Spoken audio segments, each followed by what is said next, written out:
그런데 윤석열은 파면됐지만 아직도 내란은 끝나지 않은 것 같습니다. 내란 주요 임무 종사자들은 감옥에 갇혀 있는데 지난 4월 8일 지기현 부장판사가 내란 속의 윤석열을 석방을 결정했습니다. 며칠 전에 정말 깜짝 놀랐습니다. 보리밥집을 가면서 맛집 순례를 하고요. 한강변에 반려견과 산책하는 등 마치 아무 일 없다는 듯이 국민들의 염장을 지르는 일을 서슴없이 했었습니다. 급기야 지난 5월 1일이었습니다. 조희대 대법원장을 비롯한 10명의 대법관들이 우리 국민들의 주권, 국민들의 참정권을 침해하는 그러한 결정을 내렸습니다. 우리 시민 여러분, 6월 3일 대통령 선거가 오늘로서 꼭 26일 남았습니다. 채 한 달도 남지 않았습니다. 여러분들 다 아시겠지만요. 대한민국 대통령은 대법원의 선고가 아니라 바로 이 광화문을 걷고 계시는 우리 시민 여러분들, 국민 여러분들이 뽑는 것입니다. 그런데 지난 5월 1일 조희대 대법원장을 비롯한 10명의 대법관, 특히 그 10명의 대법관은 윤석열과 한덕수가 임명한 그 10명의 대법관들이 국민 여러분들의 정말 소중한 주권을 침해하는 그러한 결정을 내렸던 것입니다. 그런데 정말 다행스럽게도요, 어제 서울고법에서 국민들의 주권을 침해하지 않도록 다시 한번 선고일 공판 일정을 조정했습니다. 바로 우리 시민 여러분들의 힘으로 지켰다라고 감히 말씀드리고 싶습니다. 그런데 우리 시민 여러분, 오늘 뉴스를 보면서 혀를 차신 분들 정말 많을 것입니다. 이번 주면 21대 대통령 후보 등록이 마무리되는데요. 바로 얼마 전까지 윤석열과 함께 대한민국을 좌지우지했던 집권여당 국민의힘, 지금 대선 후보 선출을 둘러싸고 정말 두 눈 뜨고 볼 수 없는 난장판을 벌이고 있습니다. 후보 단일화냐 후보 교체냐, 대한민국에서 정말 있을 수 없는 일이 벌어지고 있는데요. 더욱 기가 막힌 것은 한 명은 윤석열 정권의 2인자였던 국무총리, 한 사람은 같이 국무위원을 했던 노동부 장관, 다시 말해 윤석열의 대리인들이 지금 대통령이 되겠다고 서로 아기다툼하고 있는 모습입니다. 그런데 시민 여러분, 저는 이 두 사람을 보면서 정말 놀라운 공통점을 발견했습니다. 특히 한덕수 전 국무총리, 얼마 전까지 본인이 대통령에 나오겠다라고 대망론에 불을 지피면서 무엇을 했습니까?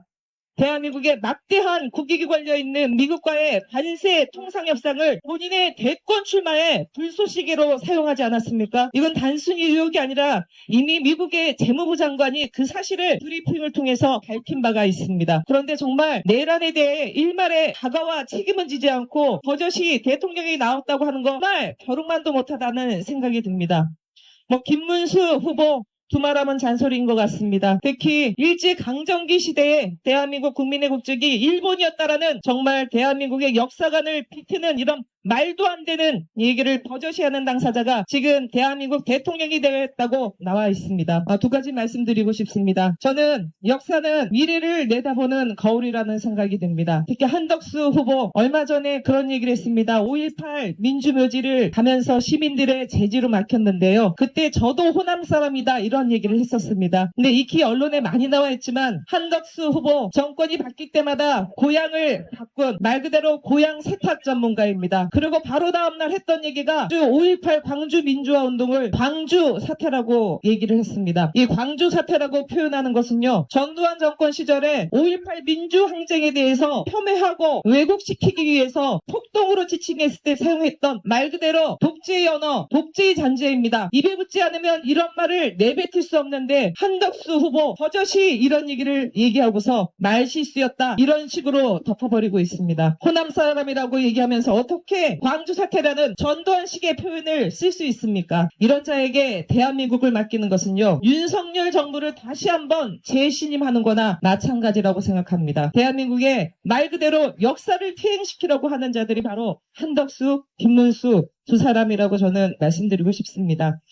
이제 시민 여러분들 26일 앞으로 다가왔습니다. 다행히 어제 서울 고법의 결정에 의해서 우리 국민 여러분들이 주권이 침해되는 일은 일단은 막았습니다. 정말 시민 여러분들의 뜨거운 힘이 있었기 때문에 가능했다라고 생각합니다. 더 이상 대한민국의 사법부, 대한민국의 엘리트들, 특히 사회 곳곳에 꽈리를 들고 있는 윤석열의 내란 카르텔이 더 이상 일체의 망동이 있도록 우리 시민 여러분들이 두 눈 부릅뜨고 지켜봐야 될 것 같습니다. 이번 6월 3일 21대 대통령 선거는 뭐니 해도 내란을 종식하는 대통령 선거가 되어야 될 것 같습니다. 더 나아가서 새로운 대한민국을 열어가는, 무엇보다 산적해 있는 대한민국의 수많은 과제를 해결하는 대통령 선거가 되어야 될 것 같습니다. 특히 국민의 윤석열 내란 정부에 의해서 끊임없이 위협을 받고 있습니다. 끝나지 않은 내란입니다. 6월 3일 그때까지 긴장을 늦추지 않고 우리 국민 여러분들의 주권을 확실히 지키고 더 강한 대한민국의 주권, 국민 주권을 세우는 그날이 되도록 해야 될 것 같습니다. 바쁘신 와중 또 점심시간에 이렇게 광화문을 지나고 계신 시민 여러분들, 제 말씀에 경청해 주셔서 깊이 감사드립니다. 시민의 힘, 이길 수 있는 권력은 없습니다. 6월 3일 우리 시민 여러분들의 힘을 다시 한번 보여주는 시간이 되었으면 좋겠습니다. 고맙습니다.